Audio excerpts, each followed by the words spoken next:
Hey y'all, Darius Rucker here. You know, a lot of people ask me, what inspires your music? And one of the big things is a strong sense of place. That's why I love my home state of South Carolina and want to share the awesome things it has to offer. From the beautiful mountains down to the sunny coast, it's got it all. Not to mention two of my personal favorites, great golf and amazing food. Come see why I love this place. Visit discoversouthcarolina.com.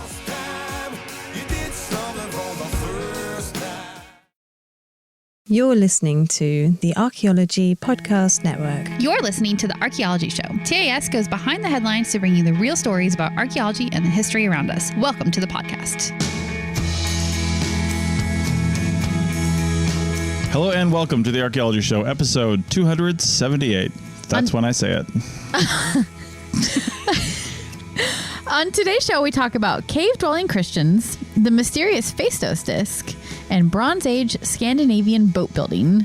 Let's dig a little deeper and find ourselves a good quality host for this show. Why are you firing me again?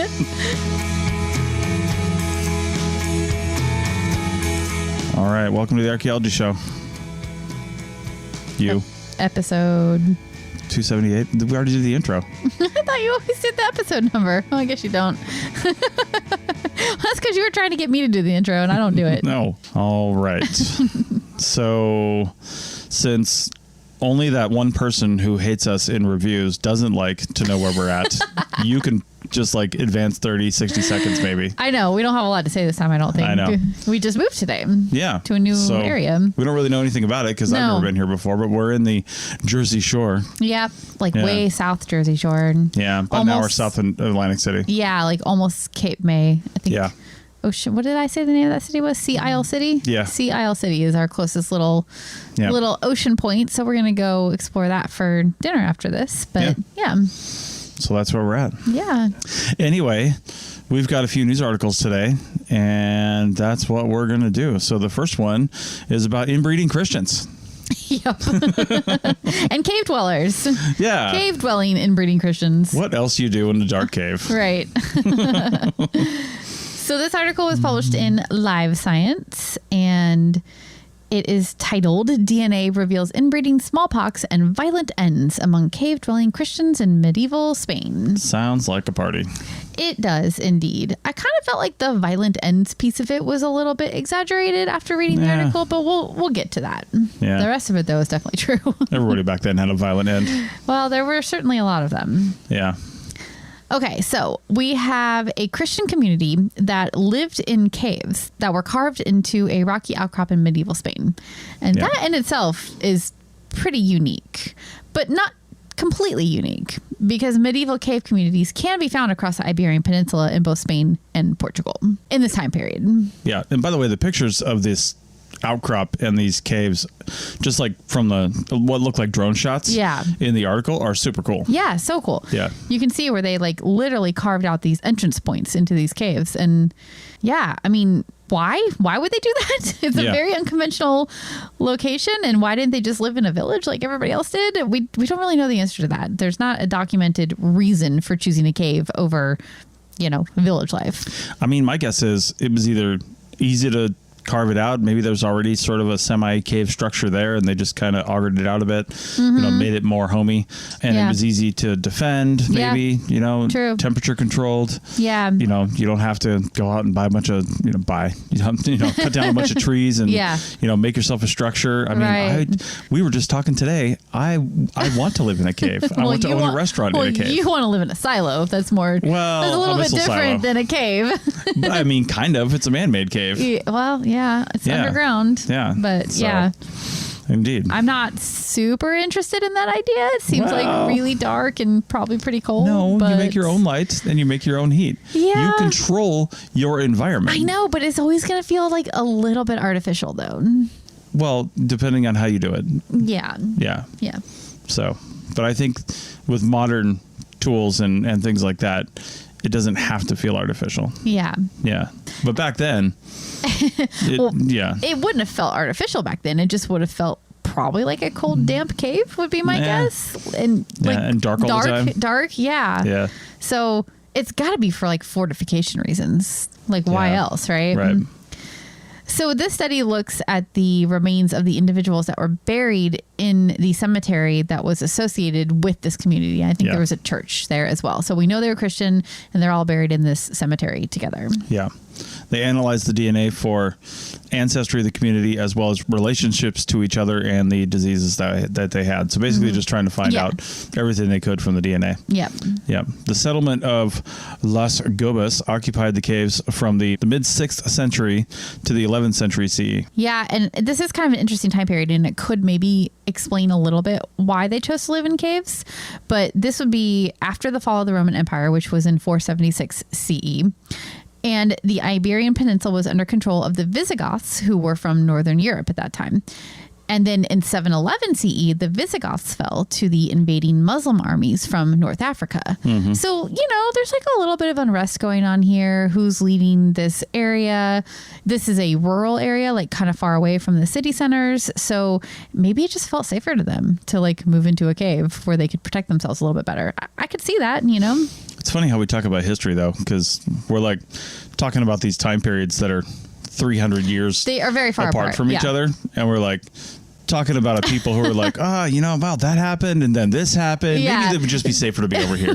Right. But in our defense, 711 CE would have been not too long after this community moved into the cave, because I think it was mid 6th century, right? So that's kind of close. So maybe there was just some fear over these invading armies from North Africa, and they just, were like, nope, don't trust this, don't know what's going on. We need to go keep doing our Christian thing in a cave over here where nobody's going to bother us.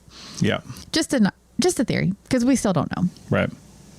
Yeah, in the northern part of the peninsula, the Christian kingdoms continued and eventually reclaimed territory from the Africans. So you got that. Yeah, Las Gobas is located in northern Spain in the Burgos province. And it's very far from the urban centers of Toledo, Granada, and Cordoba, which is where we get most of our information about this time and place. And they are cities that were under the North African control for a little while, too, I believe. They're heavily influenced by the North African invasion, for sure. Was Toledo Christian at the time? I think so. Was it Holy Toledo? Oh my God. Why do you do this to me? I was just wondering if it was holy Why or does this not happen holy. to me? Why is this my life? Was Toledo holy, or was it in fact not holy? No. Historically speaking. Yeah. Yeah. I just I don't know why. I'm gonna go with no. Okay. So back to the cemetery that's associated with Las Gobas. We can tell that it was used continuously from the 7th to the 11th century. Holy Toledo. Nope. We're very far from Toledo here. Like very, very far. And there were 42 individuals excavated from the cemetery, and 39 of those had enough material that they could run genetic analysis on. Yeah. 33 had enough DNA for sex identification. So we know that 22 males existed and 11 females. So I'm wondering, they had enough remains to run genetic analysis through DNA, but they didn't have enough skeletal material to sex the individuals?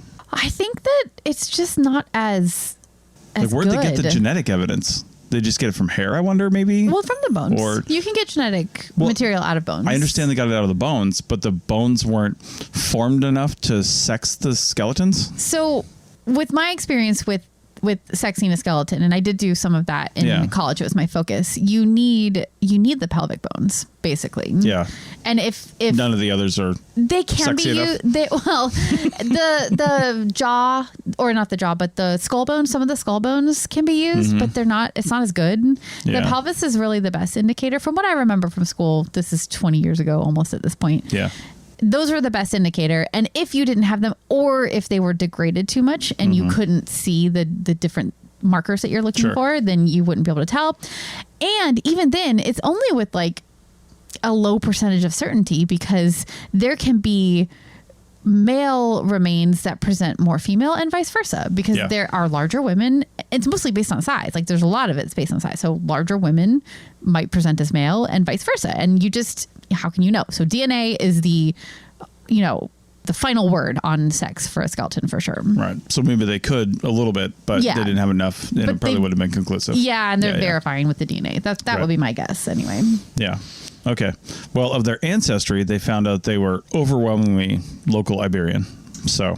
Yeah, and I guess that was surprising given how close they were to the northern edge of the North African invasion border, which I guess was called Al-Andalus. That's what they called that kind of northern boundary of as far as they reached anyway. Yeah. So you would think there would be some like mixing between the populations, but I guess, they put themselves in a cave. So there wasn't so much mixing.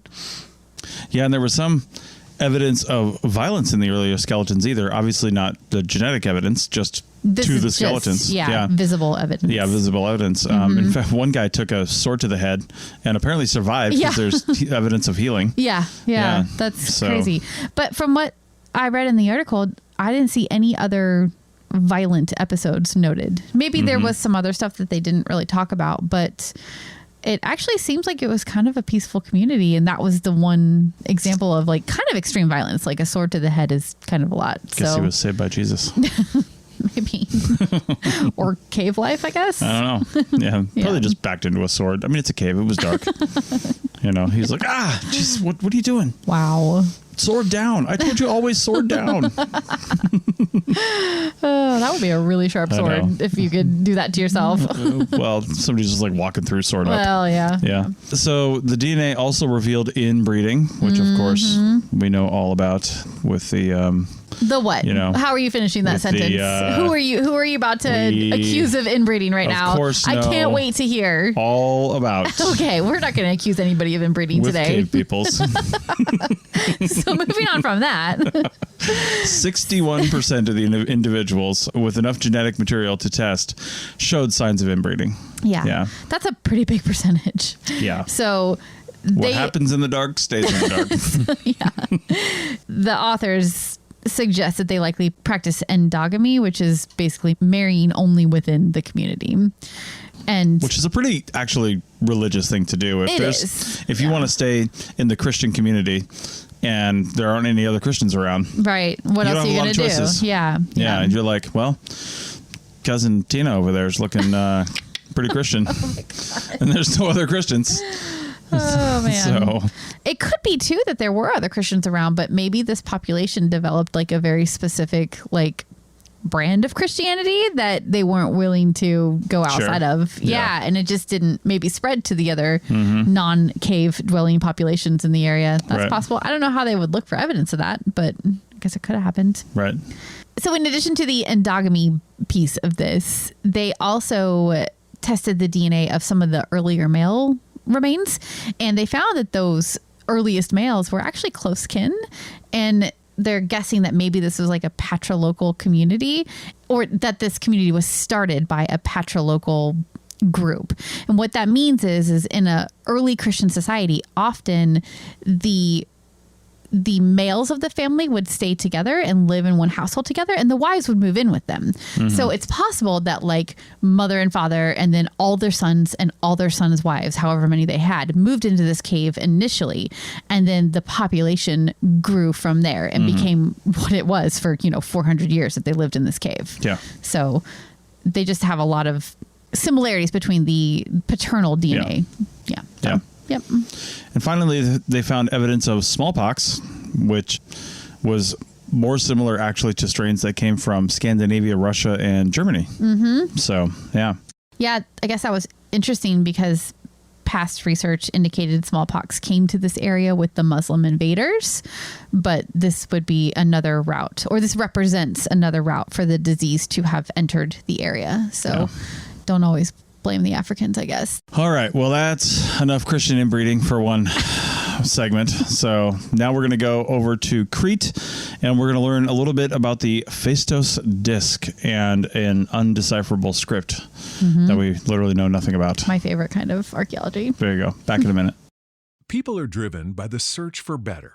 But when it comes to hiring, the best way to search for a candidate isn't to search at all. Don't search, match with Indeed. The hiring process can be slow and overwhelming. Simplify hiring with Indeed. Indeed is your matching and hiring platform. With over 350 million global monthly visitors according to Indeed data, and a matching engine that helps you find quality candidates fast. Ditch the busy work. Use Indeed for scheduling, screening, and messaging so you can connect with candidates faster. Join more than 3.5 million businesses worldwide that use Indeed to hire great talent fast.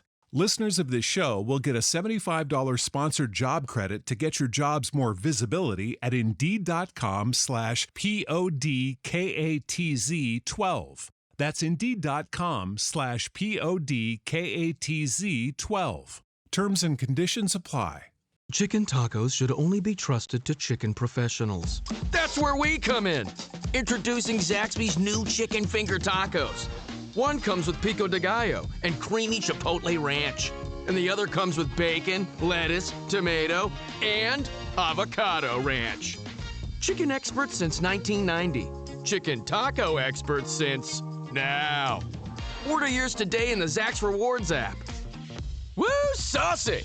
Zaxby's. Hey y'all, Darius Rucker here. You know, a lot of people ask me, what inspires your music? And one of the big things is a strong sense of place. That's why I love my home state of South Carolina and want to share the awesome things it has to offer. From the beautiful mountains down to the sunny coast, it's got it all. Not to mention two of my personal favorites, great golf and amazing food. Come see why I love this place. Visit discoversouthcarolina.com.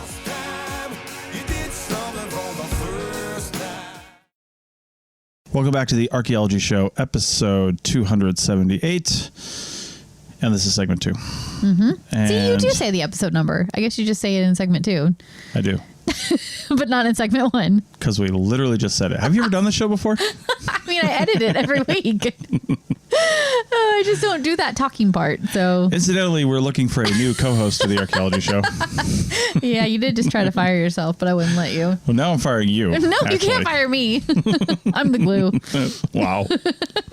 Yes, you are stuck. No, so this one is from National Geographic, and this actually isn't, I mean, it's a news article, but it's not really news. It's just like interesting information because somebody just decided to write about it because it's National Geographic and it's what they do. Yeah. So it's just kind of like educational, so to speak. There's no real new information. Yeah. But we're going to learn about something new that you may know nothing about. Yeah. I love these articles because I hadn't heard of the Phaistos disc before, and I think you had. Had I heard of it? I think you had, because didn't they say it's in the Heracleon Archaeology Museum? It is, but we didn't go to the museum. We didn't have time when we were there. I thought we saw that. I feel like I've seen it. We went to... Or I've heard about it. The Palace at Knossos is the palace that we went to on Crete, but we didn't have time to go to the Heracleon Museum. Either way, it's not news to me. Okay. And I think I knew something about it. Anyway, point is, it's kind of a cool thing because we still don't know anything about it. Yeah, it's very cool. Yeah. And I do love when National Geographic or one of these groups does a deep dive on a mysterious object like this. Because it's kind of one of the fun parts about archaeology is sort of guessing what these things were used for, what they say, you know. Again, the archaeologists are guessing, but it's clearly a map to how to find dilithium crystals. Oh my God, get out. For your spaceship. Okay, right. So in 1908, an Italian archaeologist excavating in Crete discovered this small clay disc bearing symbols written in an unknown script. Yep. And his name was Federico Halbert. And his student, Luigi Pernier, and their team, they were excavating at the site of a Minoan palace at Phaistos, which is why it's called the Phaistos disc. Yeah. Does every Italian excavation team have a Luigi on it or a Mario? Yeah, because they're super common names in Italy, not just in Nintendo games. Oh, okay. So I guess Japan wasn't just doing like cultural appropriation, is like totally real. No, they like those are just, don't you remember the names of our office mates when we were in Italy, when we rented that office space? Do you remember their names? I really don't. I kind of forgot we had office They were mates. Mario and Luigi. That's hilarious. Yeah. I completely forgot about that. I don't remember their last names. I just remember it being Mario and Luigi. That's when I changed my text sound to Mario entering a tunnel in the old Nintendo game from back in the day. That's pretty funny. And that's still my text sound almost 10 years later. So, because it's funny, because I have, as an aside to our one hater, I have a client right now with my other job that I do that is Italian, and the business is Italian, but there's like 4 or 5 people on the call every Monday that we do it. Not a single one of them is named Mario or Luigi. Oh, well, it can't be everybody. But I have 3. I have a Marco and three of them are named the same thing. What is it? I totally forgot. I just can't. It totally escaped me. Antonio? No, it's not Antonio. I'll think of it later on. Okay. Oh, and Angelo. Angelo. Oh, you have 3 Angelos? Yeah, 3 Angelos. Well, And a Marco. okay. And I can't remember the other guy because he never talks. Yeah. Yeah. So anyway, but no Mario and no Luigi. Okay. Well, anyway, all that aside. Yes. Anyway, yes, in an underground deposit at the palace, they did find this brown clay disc, and it was covered in images on both sides and in a spiral shape. Yes. Yeah. And they call it the face toast disc because that's where it was found, because people are not clever. No, but it is very distinctive, right? Yeah. So we don't know what these inscriptions mean, but we do know that it dates to 1800 to 1600 BCE. Yeah. And I think that was done with like either relative dating or other. The palace is a pretty well-known date, and those deposits were pretty easy to date. So Yeah, the cool thing is this wasn't etched using reeds or anything like that, like would have been done typically of those kinds of symbols. It was pressed. Yeah. Like you would see in a printing press or something like that. Yeah. And it was pressed into wet clay using like a mold or something. Which is super interesting because you have to have all these symbols. We'll get to how many of them there were, but made up already. Yeah. So there's this Instagram page I like to follow, which is this girl who does basically ancient Chinese techniques. It's really cool. I might actually find it and link to it because there's a lot of crossover with archaeology because she's doing ancient techniques for things, whatever thing. It's all kinds of things. It's dyeing. It's, in one case she did printing, and she literally was making the Chinese symbols, carving them into these little, like, I'm not sure what they were, but they were little like die shaped, cube things, and she was carving the shape of the thing in, and then she used that to print with ink onto paper, but you could also press it into clay or something like that to make the impression of it. Sure. Anyway, so much work went into that. So like, where are the other things that they impressed using these molds, right? Yeah. You don't make a full set of molds to communicate with and then not use them for other things. Right. So where are they? Yeah. I'm so intrigued. I want to find more. I know.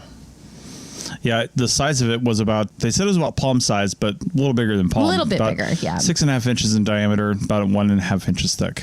But you could have held it in your hand relatively easily. Mm-hmm. Yeah, that leads to one theory by some people, is that it was some kind of portable astronomical chart, maybe, because they could carry it around pretty easily with them.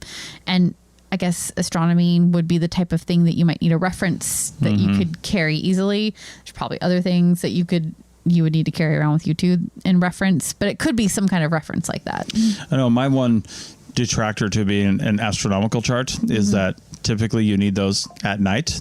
Yeah. And it's not like they had a flashlight. Yeah. And you'd kind of destroy your eyes trying to use some sort of a lantern or, I guess torch or something like that, or some sort of a fire to read this disc at night while you're trying to look at the stars. I mean, like, come on, seriously. That actually, when you put it that way, it doesn't really make a whole lot of sense. I guess maybe. I know. And if the moon is out all bright, you kind of like destroyed all your stars anyway. So yeah. I don't know. I don't really buy it. Well, maybe one of these other theories is the right one. Yeah. So there's another one that it's maybe some kind of game, something along the lines of snakes and ladders, because the images are in this spiral shape. So I guess you could go in a certain direction, and maybe the things that you're landing on are telling you to do different things. So I guess it's possible. Or of course, ritual. Or of course, no, we don't have ritual as an option. Well, it said religious hymn, which is basically ritual. Yeah. Well, yes, it does say that. But there's a very specific reason why, which we'll talk about in a little bit. So, but yeah, religious hymn is another possibility. And then, of course, we have to talk about the ancient aliens theories. I mean, do we have to? It's just some people have said it could be mapped to Atlantis or from Atlantis. Or from Atlantis. Yeah. So. Yeah. Or a map of the Minotaur's labyrinth. Anyway, the disc bears an inscription consisting of 45 different figurative signs repeated in an organized sequence of 241 or 242 characters. One of them is actually not very legible. Clear. Yeah, or legible, so they're not really too sure on that. Yeah, that's why the confusion there. Right. But the rest are super clear, and you can really tell what they are. Humans, animals, plants, tools, other obviously identifiable objects. Yeah. And those symbols are grouped into 61 boxes. There's 30 on one side and 31 on the other side. And on both sides, it's sort of that spiral shape where you could see it as starting in the middle and then spiraling out from there. Yeah. Yeah, and the researchers believe the signs are part of an Aegean-style syllabic writing system, similar to, there was, Minoan Linear A or something like that. There's Linear A. There's also the Cretan script, which might have been a precursor to Linear A. Yeah. They're saying that these symbols are distinctly different from both of those. So it could have been sort of a branch that went off and then went in its own direction, and then it was never really, carried on, and it just ended at some point. Right. This is possible. But each group of symbols in these boxes might represent a word or a couple words, a phrase, something like that. Again, they're not sure. They don't know. So yeah. It's hard to say because you've got different language systems and writing systems that do that kind of thing. Like when they first figured out in Egyptian hieroglyphics that all the symbols within an oval shape or a cartouche represents the name of a pharaoh. Right. That was huge. Yeah. Like, as soon as they knew that, they were like, oh, okay, well, once we figured that out, all of these are pharaohs. Right. Now we just have to figure out these pharaoh names. Yeah. And then we can take all of these and just pull them all out because we know all those are pharaohs. Yeah. And that was massive. Yeah, so, definitely. Yeah. And that's what they're going to need in order to decipher this, is some kind of like Rosetta Stone type of thing where it puts it up against another language that we do know how to read. Because I just can't see them being able to decipher this. Yeah. But going back to the actual words themselves, or symbols, really. Yeah. If we assume that each box contains one word, and that's just an assumption, it could be wrong, but they did notice that many phrases begin or end with the same or similar words, just looking at the way the symbols are organized within the boxes, right? So many of the boxes on side A begin with the same signs. And when they begin with the same thing over and over and over again, that suggests like a repeated phrase potentially. Or maybe not each box, but like there'll be a series starting with one and then that sign again. So you could almost see it as like a phrase or something like that. Yeah. And then on side B, it's a slightly different thing going on. They're noticing these, what they're calling phrases, ending in the same or similar sign. Right. So that would suggest rhyming potentially. But again, you're looking at all this with your own like framework of language in your mind. So I don't really know if you can make those assumptions. And they say pretty clearly in the article, it's just a guess. It's just a guess. They're just looking for patterns and noticing these things. Maybe it could mean this.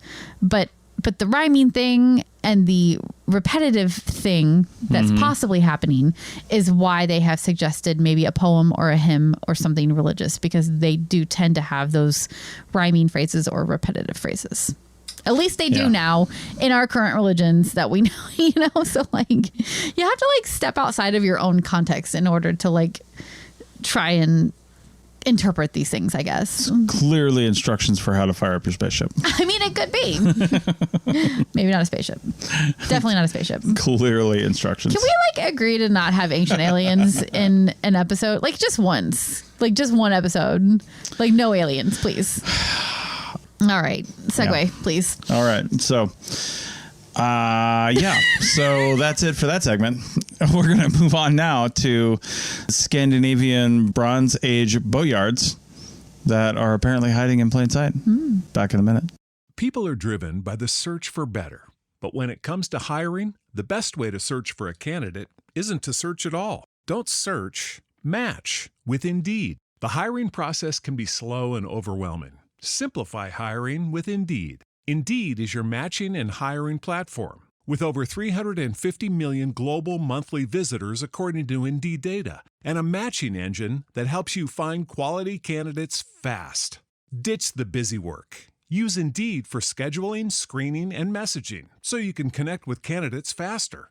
Join more than 3.5 million businesses worldwide that use Indeed to hire great talent fast. Listeners of this show will get a $75 sponsored job credit to get your jobs more visibility at Indeed.com/PODKATZ12. That's Indeed.com/PODKATZ12. Terms and conditions apply. Introducing Zaxby's new chicken finger tacos. One with pico and creamy chipotle ranch, and the other with bacon and avocado ranch. Chicken expert since 1990. Taco expert since now. Woo, saucy! Zaxby's. Welcome back to the Archaeology Show, episode 278. I do say the episode. Yeah, you do. Yeah. I'm not crazy. But only on the second and third segments. Second and third, yeah.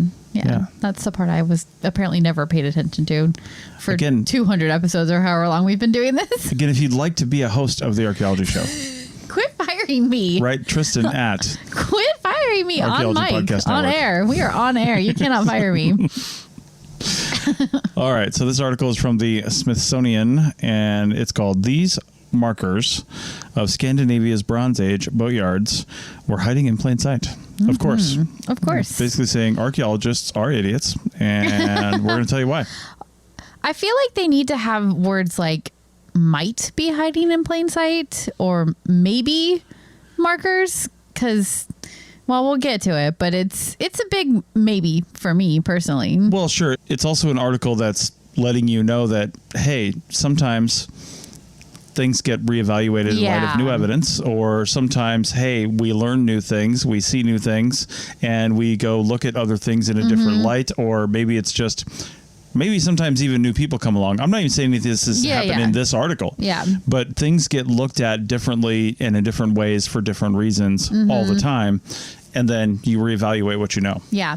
So it's really important for archaeology as a discipline to be comfortable with that reevaluation, because we do learn things, and something that somebody analyzed 50 years ago could be totally different today, or the methods are more advanced or whatever. So this is a less, advancement in science thing, and more of it's like a light bulb moment. Like, maybe these things that we thought were one thing are actually another thing. Yeah. So, and that would be boat making. That's right. Yeah. So boats have always been important to the cultures of Scandinavia. Yeah. Even before the Vikings, the ones we know about. Yeah. Because, they live on the coast. Rocky coastland dotted with islands and fjords and stuff. And, you just have a lot of water. Yeah, I mean, you need boats to get around. Exactly. And we know beyond just the logicalness of boating, there are tens of thousands of rock art depictions of prehistoric ships on the rocks in Scandinavia along the coastline, all over the place. And there's an image actually at the very beginning of the article showing some of these really, really cool pictograph images of what are very clearly boats. So, yeah. Either that or they're really wide, gnarly smiles. Maybe they're combs. They could be combs. Yep. Combs for those animals that I can see. Yes. Comb those animals. Combs. Okay.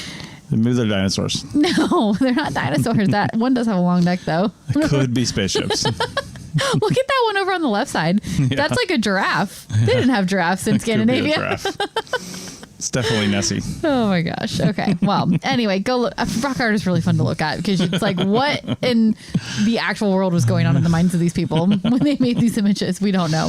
Right. But we do know that these are boats. Right. So, yeah. While we know that they had boats, we don't have a lot of evidence on how or where they were building them, at least in these early populations. We know about Vikings, but before that.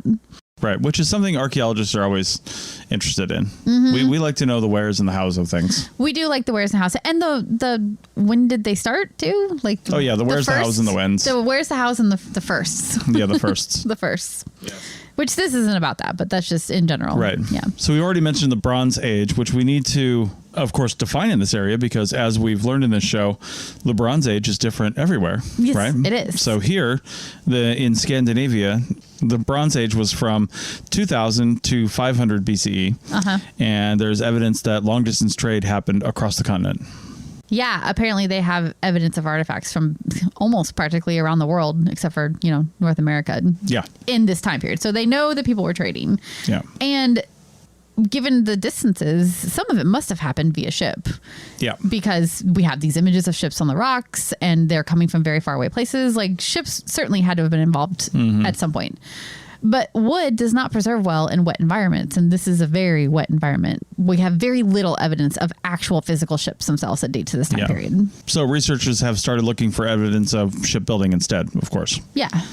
One telltale sign is the existence of pits with evidence that people used fire to hollow out trees and expand the shape of wood, which is cool. Yeah, that's really cool. We were just watching that in the show we were watching last night. Oh, in Lord of the Rings. Oh my God. They were building ships in an episode in the new Lord of the Rings show. So yeah, but they weren't really doing that. No, but they were. Yeah, they were shaping wood. They were shaping wood for sure. They were actually making rings. So well, but they were doing ships. Yeah, they were doing ships. Yeah, they were definitely making ships. Yeah. Indigenous peoples of British Columbia in Canada and other parts of North America used fire pits for boat building, and those techniques are very well documented. Yeah, even like to today, there's populations that still make boats in this manner. So we know how it was done from this like ethnographic evidence. And it sounds like they're kind of applying not that evidence itself, but like looking at those techniques and how they do them today and how that evidence would look in the archaeological record, basically. Mikael Faville, an anthropological archaeologist at Lund University in Sweden, he says that early Scandinavians probably used some of these same techniques, which is why they're talking about looking for evidence that matches what they see in these North American communities. Yeah, it turns out the coast of Scandinavia has tons of well-documented Bronze Age pits. Yeah. They're everywhere. Well, sure. I mean, and what did we think that they were using those fire pits for? Yeah, they thought they were cooking food in them. Cooking food. Yeah. All those pits were all for cooking food. And maybe they did. They might have. Yep. You could roast a lamb leg on one side of the pit and then, fire the wood for your boat on the other side so that you can bend it into shape, right? Yeah. But it turns out a lot of these pits are on long beaches and would have been perfect for boat building. Yeah. So turns out that's what they probably did. It's possible. It's just like one thing you have to consider that these fire pits might have been used for, right? Yeah. And one of their things too is that if there is no evidence of food preparation around this fire pit, then it kind of would make sense to reclassify it as a boat building site. Right. Because food preparation is messy. There's bone bits everywhere. There's, the fatty oils and stuff from the meat. Like that's all going to be present in a fire, and you're going to be able to do the examination and find that stuff out. If you just have wood, I guess it could have been for warmth. They needed that too. But I don't know. Fires were just more... They had more uses than that. So it seems like a good assumption that it would have been for another thing like boat building. Yeah. Well, along the same lines, if there's pits all over the rest of the world, they know, the Pacific Northwest in North America or the United States and then British Columbia in Canada. I mean, if there's other evidence along with those pits that they could look for, then if they're going to reclassify these, then they could try to look for other stuff now and go do some re-examination. Yeah, because there must be tools that are specific to boat building too. And while you might not have the whatever wooden handles were on the tools, you would have the stone itself probably, right? It was the Bronze Age too. Oh, it was the Bronze Age, yeah. So you might have some metal artifacts, right? Which might fall apart in this like wet environment. Sure. So, but still, it's possible. Yeah, there could be some stuff around. Yeah, for sure. Yeah. The other thing I remember too is that the populations in British Columbia would use steam to help bend the wood into the shape that they wanted in. Yeah. So I could really see a shared fire situation with that, because steam is boiled water, right? Yeah. So you could be literally like cooking a pot of food and using the steam from that pot to also bend wood at the same time. Like it really could be shared. They invented the sauna in Finland too. Oh, they did. Yeah. So all over Scandinavia, I'm sure that technology was pretty common. So I don't know when they invented it, but they basically invented the sauna. Yeah. In fact, they call it the sauna. Sauna. Yes. Yeah. Yeah. So I think it makes sense to kind of look at all these fire pits with an eye to boat building too. Yeah. Or wood bending. Woodbenders. Isn't that that's from, wow, you're learning. Are you going to watch Avatar so that you can actually know what you're talking about? No, I don't know what I'm talking about. It's not exactly a woodbender, but I guess Earth. Yeah. Okay. We're not going to get into it. But anyway, we'll go watch Last Airbender and then come back and talk about it. Actually saying Bender one makes me want to watch Futurama, but that's another story. Yeah. Well, you're old. That's your Gen X-ness coming in. Come on. All right. Okay. All right. Well, we're going to go out to go see the ocean. Go out to the shore. Yeah, to the shore. Yeah. To the shore and the boardwalk we go. Yep. All right. Yep. See you next week. Bye. Bye.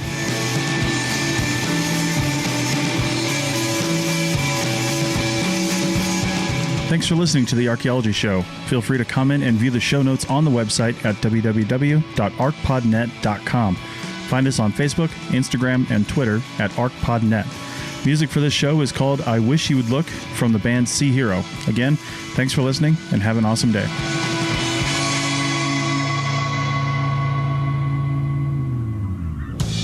This episode was produced by Chris Webster from his RV traveling the United States, Tristan Boyle in Scotland, DigTech LLC, Culturo Media, and the Archaeology Podcast Network, and was edited by Chris Webster and Rachel Roden. This has been a presentation of the Archaeology Podcast Network. Visit us on the web for show notes and other podcasts at www.archpodnet.com. Contact us at chris@archaeologypodcastnetwork.com.